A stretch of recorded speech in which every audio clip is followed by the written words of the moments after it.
సాహిత్యాలకు సంబంధించినటువంటి అలిశెట్టి ప్రభాకర్ అని ఒక కవి ఉండేవాడు.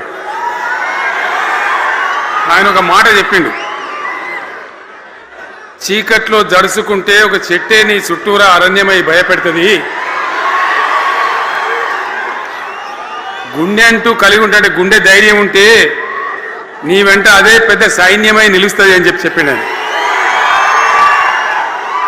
ఇలా నా కళ్ళ ముందున్నటువంటి మీరు, మీతో రెండింతలు బయట రోడ్ల మీద ఉన్నటువంటి అశేషమైనటువంటి జీవన్ రెడ్డి గారి అభిమానులు, మీ అందరి ఆశీర్వాదంతో ఈరోజు జీవన్ రెడ్డి గారి చేరిక కరెక్ట్గా ఆయన గుండె ధైర్యం ఉన్నాడు కాబట్టి, ఉన్నట్టు నికాలస్గా మాట్లాడతాడు కాబట్టి ఇలా ఆయన నిర్ణయం తీసుకొని ఇంత పెద్ద సైన్యాన్ని తీసుకొని తెలంగాణ రాష్ట్ర భవిష్యత్ ప్రయోజనాల కోసం ఆయన బీఆర్ఎస్లో చేరిన విషయం మీ అందరికీ తెలుసు.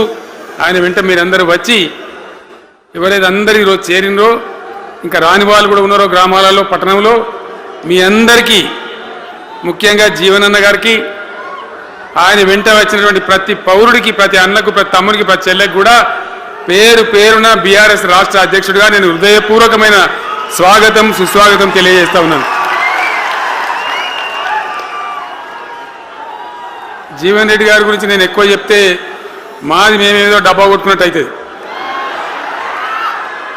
ఎందుకంటే ఆయన గురించి మీ లోపల తెలియని వాళ్ళు ఎవరు లేరు ఇక్కడ. 40-45 సంవత్సరాల నుంచి మేము స్నేహితులం, చాలా దగ్గర మిత్రులం. వారు చెప్పిన వారి ఉపన్యాసంలో భిన్న రాజకీయ సిద్ధాంతాల వల్ల విడివిడిగా పనిచేసినాం, కానీ మా స్నేహితంలో ఎప్పుడు లోపం లేదు. చాలా చాలా బాధలు, మంచి చెడ్డ సుఖాలన్నీ కలిసి పంచుకునే వాళ్ళం, అభిప్రాయాలు కూడా కలిసి పంచుకునే వాళ్ళం. బాబు